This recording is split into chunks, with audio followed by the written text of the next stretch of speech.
Hello, hello, hello. Hi, everybody. Hi. So, this is the first time I'm trying this longer form video recorded. I'm going to do some shop talk really fast and kind of explain the mentality behind all of this. Basically, I've been doing these live recordings, and I like doing it live. But then if I do it live on YouTube, then YouTube hates live VODs and it doesn't do well. So I think I'm experimenting with doing this like as a recorded piece, but I think moving forward, I will still probably do them live on Twitch. I don't know. But either way, I'm going to try doing the one long form video per week and then cutting it down into shorts and TikToks and whatever. But this is my one experiment with trying it recorded. It already feels weird, because, you know, being a content creator is already kind of a cringe thing to do, to pursue, but also then doing it alone to a camera is just a whole different level of weird and creepy. So at least if I'm talking to somebody, I'm having a conversation. Right now, I'm just straight up talking to myself and my cats. In all fairness, the cats and the dog, they're here. I do talk to them. It's fine. I went to Starbucks this morning. Giuseppe, I forgot, knows the word Starbucks because I have a tendency to, I used to at least, take him to Starbucks. That would be his like morning walk thing. So he learned that. I'll post a video of that a little later on. Hi, Kitty. Are you trying to get back there to eat my LEDs? She loves eating LEDs. It's a miracle she hasn't been hurt by it, but I'm very happy about that. Anyways, it's been weird news this week. Some good stuff, some concerning stuff, mostly like a little gross. Also, I kind of pinpointed how I like to approach the news, especially when it comes to entertainment news.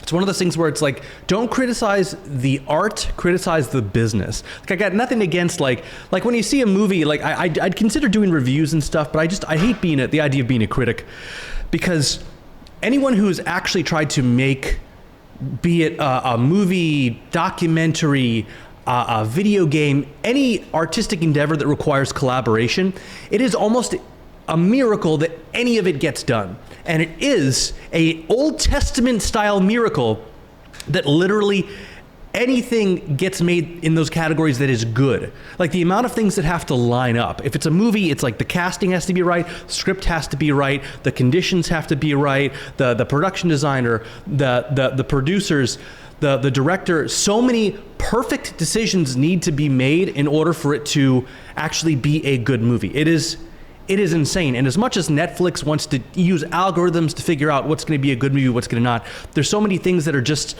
sort of, you know, up to pure chance. So it's hard for me to criticize stuff like that, because I've definitely made lots of like videos, and I mean, like I specialize in live events. Like I've done, I think it's been like entertainment news and then producing live events, especially in the esports category. That's been most of my career. So again, like no matter the budget, like 6 figures, 7 figures, whatever the budget is for the live event, it is always a miracle that it actually happens, that it actually gets put on.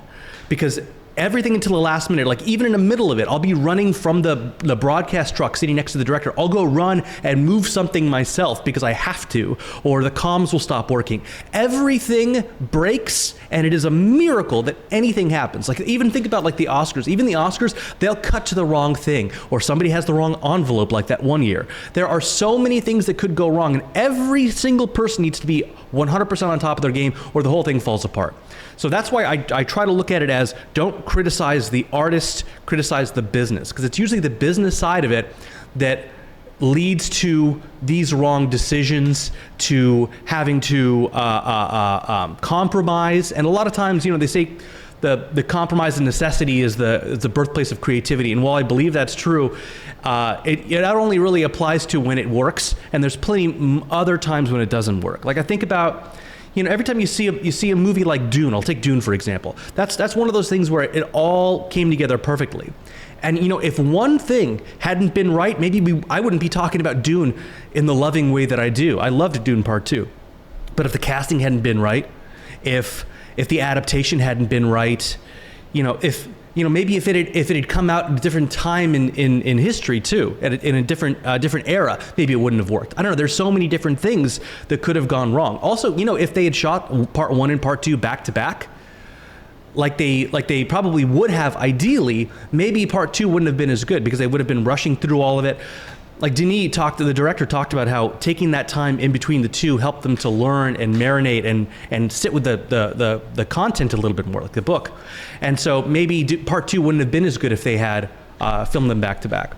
So again, it's just like there's so many little things. So that's my new kind of philosophy going into this. Like, don't criticize the artist, criticize the business. And I think that's advice I would give to everybody involved in the entertainment news space. I think there's certainly plenty of times that you can criticize the artist, sure, but the art itself, you have to understand. I think a lot of people who are criticizing come from a place of never having made anything at all. And I think if everybody in a critical position should take it upon themselves to make something and understand that process. It's the same reason why I'm self-taught in Unreal Engine, the video game engine, because I wanted to understand why some of the decisions are made. Because there's so many times when you look at video games like that, I think that's one of the platforms that is most harshly criticized. And it's because I think so few people understand the process. And we have some video game news we're going to talk about after this, by the way, that's towards the end of this. We're going to talk about some movie stuff and then go into some video game stuff. But it's video games are one of the toughest things to make. They are so expensive. They take so long. And if you don't make your money, then they shut down your studio. It's basically, and that's what we're going to get into a little bit later. But anyways, we can start getting into some topics now. This has been, again, kind of a weird week. Not mad about it. There's been some interesting stuff. But the biggest one for me, at least, as someone who owns elf ears made by Weta Workshop in New Zealand, who has been to Hobbiton in New Zealand, and has a genuine parchment map of Middle-earth hanging in his bedroom, which may or may not be a red flag to people who pass through there. I don't know. They're making 2 new Lord of the Rings movies. That is happening. We knew it was going to happen when this group bought the rights. Whenever it changes hands, the rights change hands. They're not doing it just to sit on it. They're doing it to make things. So the first project we have now is called Hunt for Gollum, which probably isn't the first thing I would think to make if I had that property. But you know what? I'm going to give them the benefit of the doubt that this is the right move. But the thing that is kind of cool is it's Andy Serkis returning, first of all, and Peter Jackson and his wife, who they produced all of the Lord of the Rings films, including The Hobbit. But they are helming this stuff, and Andy Serkis is playing Gollum, and he's directing it. Now, has the movies he's directed been amazing? No, not necessarily, but I think he understands, and at least he has some more experience now as a director. So let's read this a little bit. It's from Reuters. A fresh installment of the Lord of the Rings movie series, one of the biggest film franchises of all time, is scheduled to debut in theaters in 2026. It is one of 2 new Lord of the Rings films announced by Warner Brothers Discovery CEO David Zaslav. Andy Serkis will reprise his role as Gollum and will direct the first of the 2 films, which has the working title of Lord of the Rings: The Hunt for Gollum. I actually didn't realize that was a working title. Fun fact, that's also the name of a fan film that was on YouTube for like the last 15 years, I think. And it got, the second they debuted this story, they copy striked the short film. They got it removed, thankfully. But yeah, that was a little bit of a fire drill when everybody got mad about that. Peter Jackson, who directed the Lord of the Rings trilogy 2 decades ago, followed by 3 Hobbit movies, will serve as a producer of the new films. They left out his wife. His wife is I'm blanking on her name, but she produced all the films as well and was instrumental in the adaptation. So it's again like there's a lot of husband and wives teams, and I think they're one of the more prolific. And so I think it's fair to talk about them as a package unit, because I thought she was so instrumental in the adaptation, which is one of the strongest parts I think about the Lord of the Rings movies. If you read the books, they did a really great job of, they didn't take slices from the books. They truncated huge parts of it in a way that I thought was really great. So like there's like the conversation between like Bilbo and Frodo and God, I want to say, I'm starting to say Hagrid. Why am I blanking on the fucking wizards? Ian McKellen. I'm gonna have my nerd card revoked for word blanking on this. I'm such an asshole.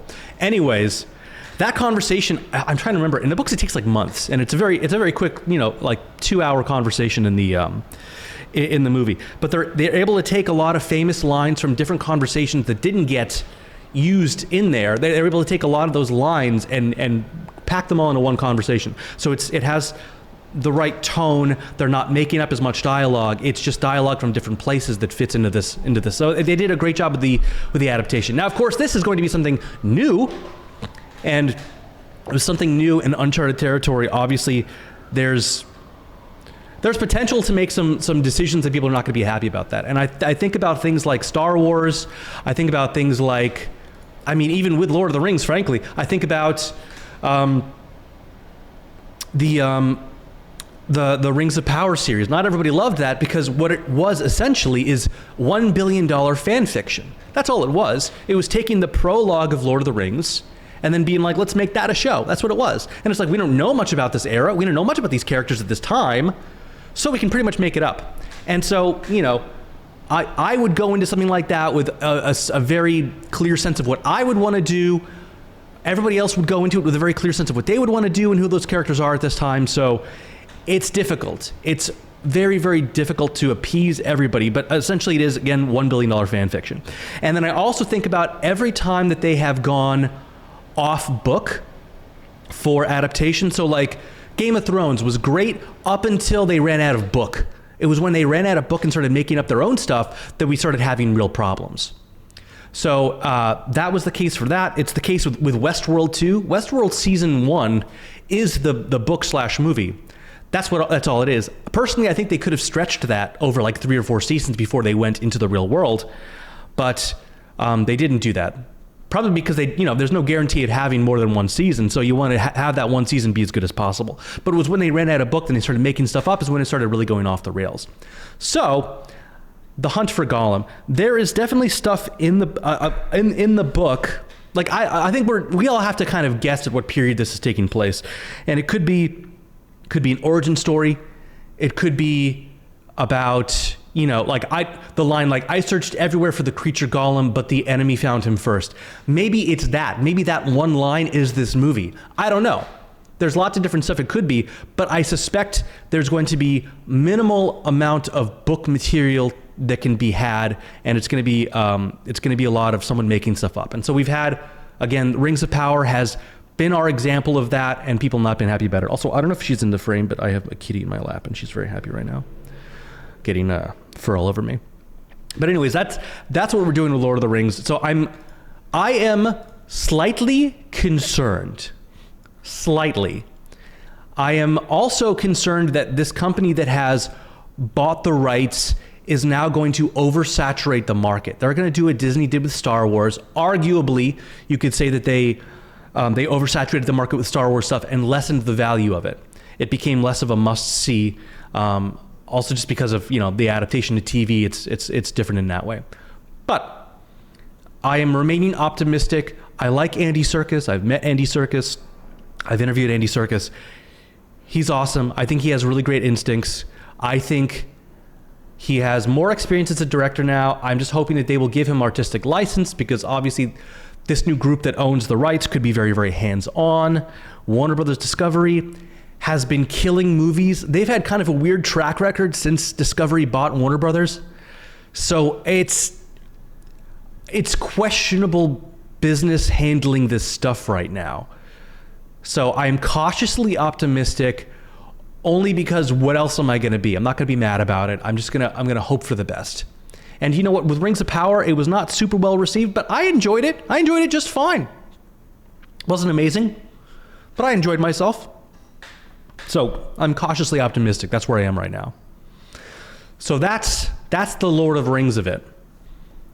Now, we talked a little bit about Disney just now, and we do have an update with what's going on with Disney and particularly Marvel, because they've been floundering a little bit with Marvel. It is not something that can be even refuted. It is factually they've been kind of floundering post Infinity War. That's just how it is right now. So Marvel will release no more than 3 movies and 2 shows per year, Disney CEO Bob Iger says. And unfortunately, Brie Larson has become the face of failing Marvel, which is, I think, unfair. But yeah, Disney CEO Bob Iger says the company is shrinking the MCU with a new mission to drop the number of Marvel TV series to 2 a year and the film output to no more than 3 movies per year. Iger said this is part of Disney's overall strategy to reduce output and focus on quality, a strategy that's particularly true with Marvel. We're slowly going to decrease volume and go to probably about 2 series a year instead of what had become 4, and reduce our film output to maybe 4 a year or 2, or a maximum of 3, the Disney CEO said during the company's quarterly earnings call Tuesday. And we're working hard on what that path is. I'm not sure if they have any other quotes from here, but I know Kevin Feige talked about it a bit, about how, yeah, it's like, it's irrefutable that they've had some stinkers, and it's, you know, it's something that they're working on. It's something that they're taking to heart. And again, it's one of those things. It's like it's crazy how quickly everybody turned on Marvel. Be like, you know, they were pitching a no-hitter for 10 years. Kevin Feige is going to go down in history as one of the greatest, most successful producers of all time, in my opinion. But immediately they have a couple meh films. They're not quite sure what to do with this next saga, this Kang saga. There are obviously a lot of trouble there for various reasons, but there's, you know, they had this great thing and it ran out, and they're trying to keep it going with these tertiary characters, which I do consider Thor to be. I think they tried to sort of build things around him, and it wasn't quite working because that character never quite worked. And trying to do this space thing now that they've been going, it's just none of it is particularly working, it seems like.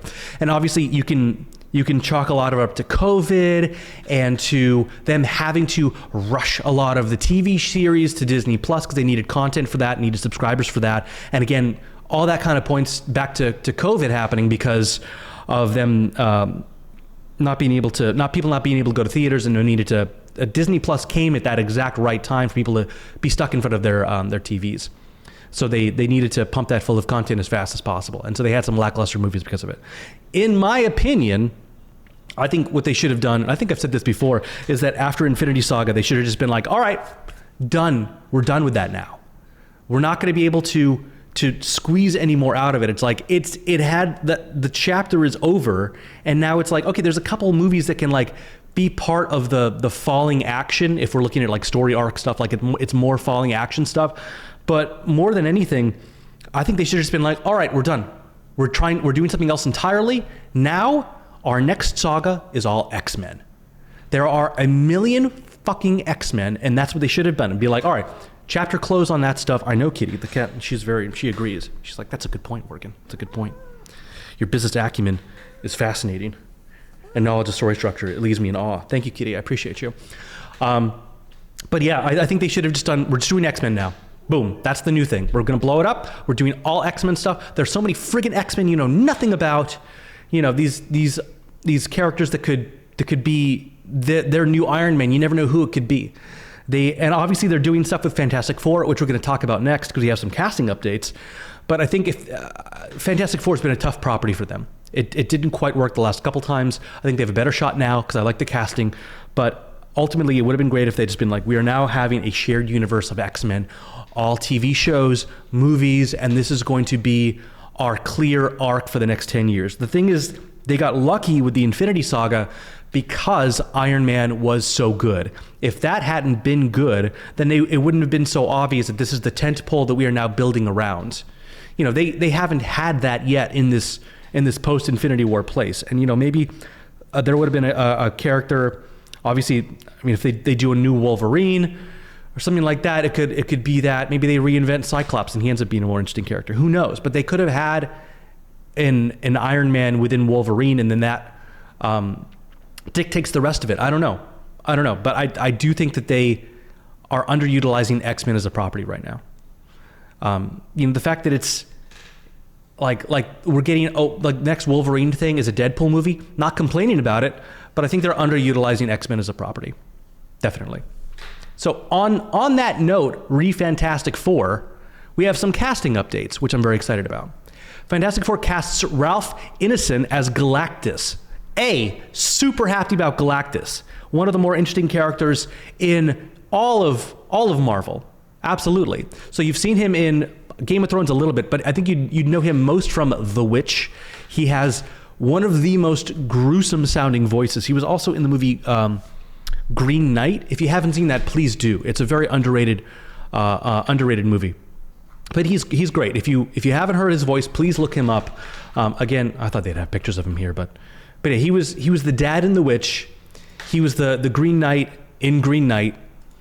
He has an insane voice, an insane presence, and it is the deepest, most booming, commanding voice that is exactly what this intergalactic fucking monster would sound like. So I think it's definitely one of the more interesting things they could have definitely done. They could have picked a bigger actor. You know, they could have picked somebody a little more typical villain, maybe. But the fact that they went for like the correct voice, I'm very happy with.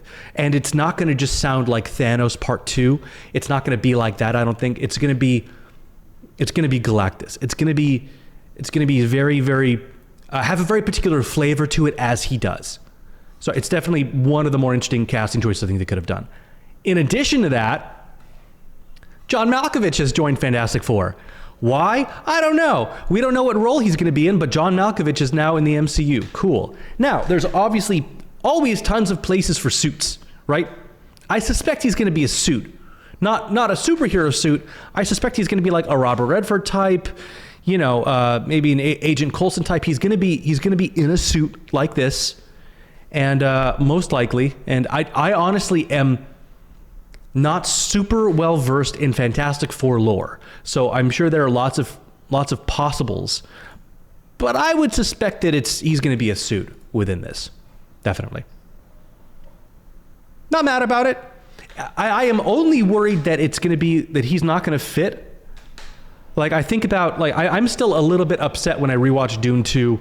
I'm a little bit upset about seeing friggin' what's his face? Oh, why am I blanking on his name? I'm bad with names right now. Emperor in Dune 2. Christopher Walken. Christopher Walken showed up. He didn't feel like the Emperor, and he even did an interview where he talked about, he's like, well, you know, I didn't know how to play. He's like, when I first played a king back in the day, I was like, how do I play a king? I don't know how to play a king. And his friend said to him, you know, you don't play a king. You are the king because of how everyone treats you. They treat you like a king. They see you as a king, and then you're a king by reflection of how they treat you. So he's like, cool, I'll just do that for the Emperor. I'm an Emperor because of how they'll treat me and the reverence and all of that. And of course, there was so little screen time, you don't really get a sense of people treating him like the Emperor. He's also like alone or in like a group during very hostile times, so you don't really have that sense of him, of that landing for him being an emperor. So he just kind of showed up. So I'm a little worried that they'll put John Malkovich in that kind of role, because John Malkovich, by his own admission, is not a great actor. He's just John Malkovich. So I don't know what he'll do, if it'll be okay. I am, again, going to be cautiously optimistic. I don't know. I like the other cast. They've done a good job casting everybody else, so maybe this will be too. I don't know. But he will likely just show up, unfortunately. Okay, so on the topic of Disney, I think we all knew this was coming, but in streaming milestone, Disney, Warner Brothers Discovery team up on bundle featuring Disney Plus, Hulu, and Max. Hey, we're back to cable. Cool. Shocker. We're back to cable. We're spending so much goddamn money on streaming services. Obviously, this makes sense, because I think they just want everybody to have everything, and they don't want anybody to turn off their streaming services in between releases, because that stresses everybody out. So yeah, sure, real landmark deal, aiming to launch the bundle this summer. They're just going to keep bundling and keep bundling and keep bundling, but we're back to cable as far as I'm concerned, and there's little reason to keep everything going as a subscription. There's very, very little reason to keep everything going. I think it's fair to pick and choose. Personally, like I have turned off Netflix several times, and I've not missed it. The only reason I have it right now is because I felt like rewatching Mindhunter, the one show that they canceled that I desperately wish they would keep going. And I suspect that if they bring it back, cool, I'll keep it. But I'm only going to turn Netflix back on. I'll probably turn it off again, but I'll turn it on for the last season of Stranger Things. Other than that, what am I there for? What are we watching on Netflix? Their original reality shows, I'm good. Like they're not doing too much original movies. It's like they're sort of, They feel like Hulu. They feel a lot more like Hulu. Like Hulu was like kind of the reality show place, but now Netflix is the reality show place, but they're making their own stuff. So it's like, I don't know what Netflix is now. Like I look back at, like with HBO and Netflix, they had a very interesting way of looking at this. When Netflix first came on the scene, I forget who it was. I think it was like the original CEO of Netflix said, we need to become HBO before HBO can become us. By which they mean we need to create premium original content like HBO before they can create a premium streaming service. And now, of course, we've had HBO, which is now Max, and I think they are arguably the best streaming service. That's how I feel about it. I think they have some of the best content, the best legacy content, definitely, and a lot of great new movies. Definitely more than Netflix. I think Netflix is oversaturated, which we've seen time and time again is the mistake, oversaturation. But it's also, I think, happening because of the way the old studio system has worked. It's like pilot season all over again. The way it would work with pilots back in the day when it was network TV is you make, 15 pilots and hope one of them works. You make 15 shows. But the problem is back then you would make like 1 or 2 episodes, maybe 8 episodes. You do a small order, then see how they do. And then if it does well, you keep going. But they're not doing it anymore. They're going straight to seasons. So they'll invest all of this money, all of this, they'll have this marketing beat in your head of like, this is content that they have. It is this pillar thing that exists in their repertoire of content. That's not the right word, but you know what I mean. So it's coming across in a way that is like, it's not like throwing darts at a wall and then some of them will fall away and you'll forget about those failed ones. It's like full seasons, full marketing beats. It's something that is going to be there forever and you're going to see forever because it's going to be in a carousel and you're going to be reminded of their failed series. It's not like it's just not on the TV anymore and you're going to forget about it. It's always going to be there. And you're always going to be reminded that there's a bunch of crap that you don't really want to watch that they made.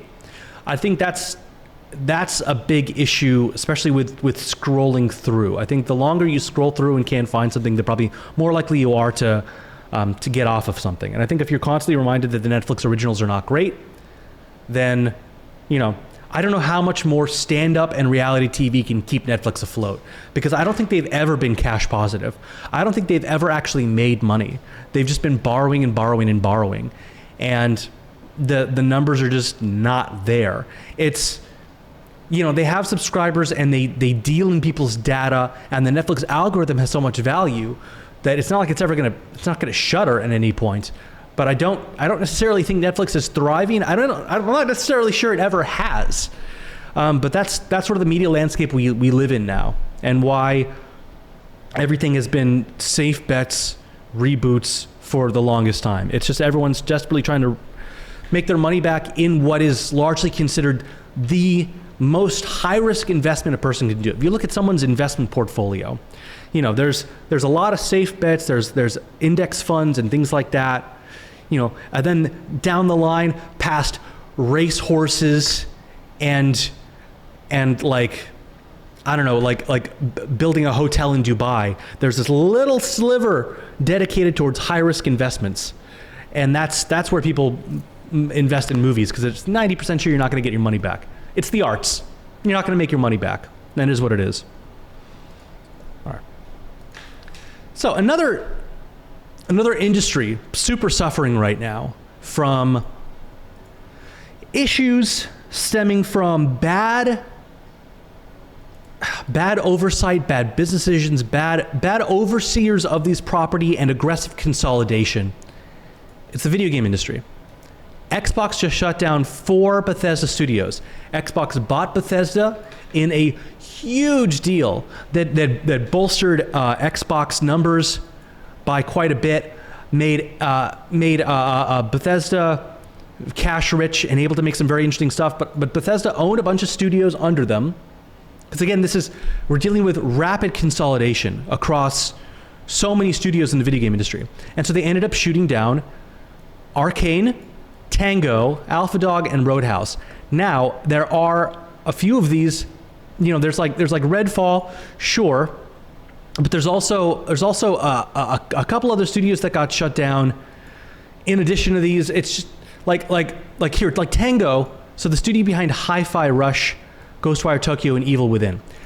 So everybody figured that Tango was working on Evil Within 3, which we were all really hoping. And I don't know, I guess they're just not? I don't know. But they're definitely not now. Like, are we just done with Evil Within games then? Are they giving that property to somebody else? But Hi-Fi Rush, that like, there's a bunch of memes that have come out now, because essentially it's like, it's not like it is one of those things where if you have an indie studio and you make one bad game, then cool, they just wasted so much money and like 3 years developing this thing that is now not going to make money. They're going to have to throw that exact same amount again to try again. And it's such a, again, a high risk investment that they're just like, you know what, forget it. This studio is not working out if they can't make one good game. You know, and you could almost see, you know, if you're a monster, you could see how that would be the way to go. But Hi-Fi Rush is a very successful game. It was critically acclaimed. So the fact that you can still make a critically acclaimed game that does well and gets shut down means that like all bets are off. No one in the video game industry is safe. There's rapid consolidation, extreme layoffs, and I can't imagine how anyone could want to work in the video game industry right now. I think video games are the most interesting medium that exists now, by far the most interesting way to tell a story. You know, it's a first-person experience. The technology is incredible right now. The capacity for storytelling is truly impressive. But the fact that we're going to run out of people that want to work in the industry, because it would be such a high-risk thing to invest in education into, and to put all your stock into. And also there's books I've recommended talk about how difficult it is to work in the games industry. You're constantly having to move across not the country but the world to get a job in the video game industry, to work at these different studios. And then you could be laid off at any moment, regardless of whether you have a good game or a bad game. It's an extremely grim state of things, especially when it is the most popular form of media. It is extremely lucrative, but still very high risk, and has the most eyeballs. I think it's safe to say it's the most popular form of media. It's just a matter of there are so many games that are not good, that don't make money. But you can say the same thing for movies. It's just, I don't know. It's one of those things again where, like, we don't see movies that are sort of middle budgets anymore. It's very, very expensive or very, very indie. There's not room for those sort of middle $30 million movies anymore, unless it's like part of an overall deal where you're pumping out like 7 Adam Sandler movies like Netflix does, because the algorithm dictates that you're gonna make your money back on those. But even then, it's like you look at that as a bigger deal, a bigger high budget deal. It's not like these random little rom-coms. Like, those don't do well anymore. Those are just things that sit on a shelf, like a carousel on a streaming service, and there's not much room for it. And there's been a saying in the video game industry for a long time where it's like there's no room for sevens. You know, there's so many video games that are sevens. Like, they're pretty good, not incredible, and they're not gonna win awards. They're gonna make some money, but they're not gonna have this lasting legacy. They're just gonna be only okay, and there's not really room for that. You have to make a 9 or a 10. You really do. Or you have to just make something that is such a meme that it's gonna make its money on Steam. But those things are few and far between. Like, I think about, Jedi, the Star Wars games happening right now, like even Star Wars Jedi Survivor, like, that was an incredible game. People aren't even talking about it anymore. I don't think it's in much of conversations anymore, because again, it's just like, the video game industry is so fickle. It's tough to make a splash. It's tough to make a very, very good game. I don't know, it's like everybody, like, if you wanted to work in the video game industry, the only thing I could imagine now is self-funding something very, very inexpensive in Unreal, and just hoping to do it yourself. And again, it's like, it's something that I think you can take, again, applies towards the movie industry, is that you should probably just, don't try to get $10 million to make some video game, or $30 million or whatever. You got to just make your first game for nothing. Make some meme ass stuff. Like, I think about, there was a game called, like, it was like Who Farted or something, some kind of, like, or Fart House. It was very dumb. It was like a bunch of people, a very indie game where a bunch of people were in like a room and you have to like guess who farted, and if you guess wrong, they make fun of you. And the person who made that game got criticized for all the characters looking like animatronics. The very next game that guy made was Five Nights at Freddy's. You just got to start making. So if you want to make movies, you want to make video games, just got to start making it. You'll get the experience and you'll get the feedback. And right now we're in a place where you can make a movie with your phone and it could look incredible. You can make a video game for nothing on Unreal. Unreal Engine is free and they have so many free assets you can download. There's no reason for you not to go out and make a video game. No reason for you to go out and not make a movie. Because again, it's one of those things you make the first thing for nothing so you can show it to somebody else and then you can get a little bit, you can get somebody to invest in you. It's like the Roger Corman school of producing independent film. You know, you make the first one for nothing, so you can get 10 grand for the next one, so you can get 100 grand for the next one, so you can get $500,000 for the next one, so you can get $1 million for the next one, so you can get $5 million for the next one after that. And that's arguably how it has worked in the past, but again, we're still talking about indie stuff. Obviously, that doesn't apply as much now. Maybe it applies more because there's so many people buying content, but the marketplace is oversaturated. I don't know where I was going with this, but that's how I feel about these industries. It's like it's not a safe bet to just work in the industry anymore. You just have to kind of go out and create it all on your own. And while we're talking about this, I wanted to bring up this tweet, which I think is very, very telling. The $375 million Microsoft paid out to known dog scumbag Bobby Kotick, which is the guy who was the CEO of Activision Blizzard, who oversaw the organization during some really horrible stuff that happened there and refused to step down so that he could get his big payout for having shepherded their acquisition to Microsoft. His bonus could have paid the estimated salaries of both Arcane Austin and Tango, who were shuttered, their employees combined for the next 17 and a half years. That is the kind of insane systemic mismanagement and C-suite executive nonsense that is plaguing, everything. It's not just plaguing the video game industry, but especially the video game industry. They just put out an article recently talking about the different salaries of CEOs in the film industry. And it's insane the money these people make. And, it really makes you think, maybe we should bring back the guillotine. I don't know. I'm just having the conversation. I'm just saying, if the threat of being pulled out onto the street to an elevated platform with a guillotine at the Grove or in some kind of town square, if that threat existed, maybe billionaires and CEOs would conduct themselves in a different way, in a way that is a little more consumer first, that is a little more artist first, that is a little less stepping on the throats of everybody below them. I'm not saying there isn't a better solution. I'm just saying historically, the guillotine has been very effective, very effective. You know what? On that note, I should probably wrap this up. All right, well, thank you for watching. I appreciate you. Again, this is the first time of me trying just recording this straight. It took me a while before I blacked out and did my ADHD just word vomit, but we got there. So I'm going to upload this now. I think what I want to do is, regardless of whether this is recorded live or not, it's going to go on YouTube as a full video, and then I'm going to cut it down into shorts. They're going to be posted throughout the week. And then those are also going to go on TikTok. They're probably also going to go on Instagram Reels, because I haven't tapped into that market and I'll post enough on Instagram.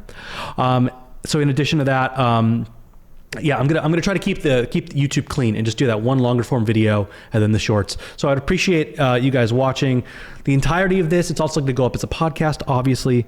But yeah, I love you guys. Thank you for watching. I'm experimenting, so we'll see what works, what doesn't work. But yeah, I love you guys. Thank you so much for watching. Thanks for being here, and I hope you enjoyed. Thank you again.